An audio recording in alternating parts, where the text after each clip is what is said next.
Hello again, freaky geeks and spooky kooks. It's time for another Late Dr. Lady's Creepy Cheapies segments, or affordably priced mask selections for your haunting pleasure. I'm your host, 16th century Polish astronomer Nicholas Copernicus, and tonight's mask is none other than Regan. Not Ronald Reagan the President, but Regan, R-E-G-A-N, from the movie The Exorcist, E-X-O-R-C-I-S-T.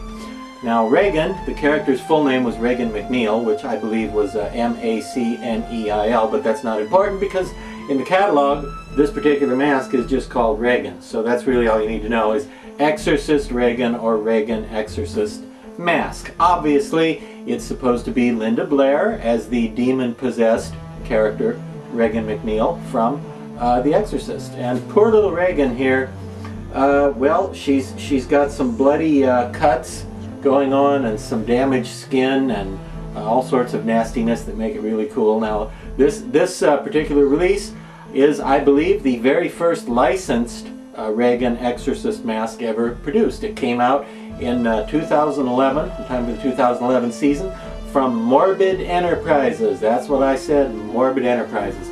And I gotta tell you, I had seen pictures of it in the catalog and I thought, really?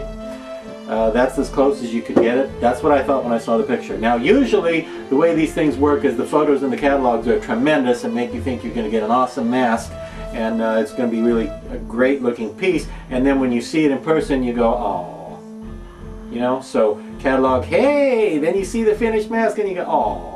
Happens a lot with mass-produced merchandise. However, kind of happened the opposite way with Morbid and their Exorcist, because the catalog pictures don't do it any favors.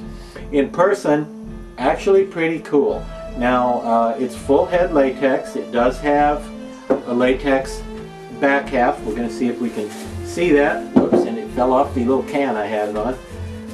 You see that? There's where the skin ends. So it is full head latex, including the back and part of the neck. Not a long neck, but a partial neck.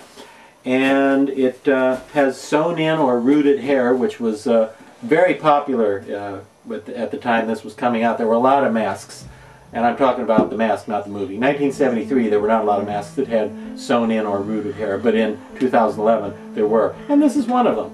The hair is like a nice medium reddish brown. It's pretty natural looking, pretty good.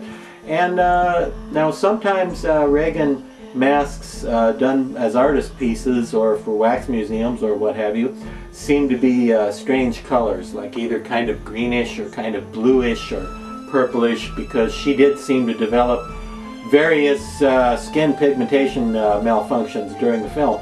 But this one is mostly just a normal flesh tone, I guess, to make it easier to wear. It would work with someone's normal hands this way. And the only thing I didn't like about it, and I have to confess, I cheated a little here. I cheated just a little with this one.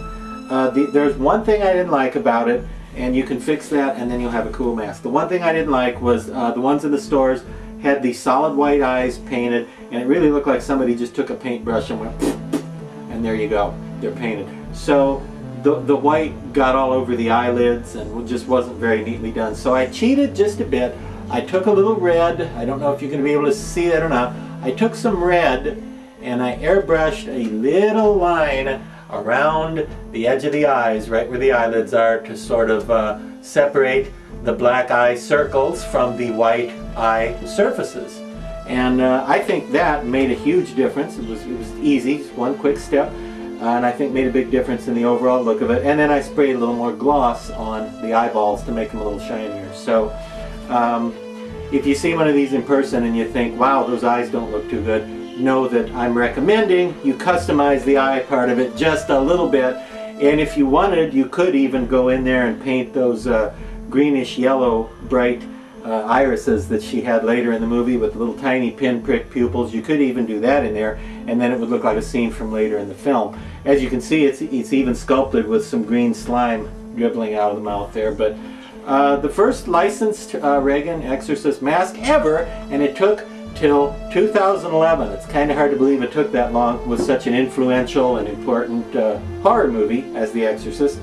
But here's old Linda Blair, and that's there. Here, now you'll remember, see, because we'll just do, yeah, you know what I'm saying. Linda Blair from The Exorcist as Regan. 2011, Morbid Enterprises. Look for it online or at your favorite tire and auto repair store, or Kentucky Fried Chicken, or even a costume shop might have them. So that's your recommendation for this week. And Dr. Lady, over and out.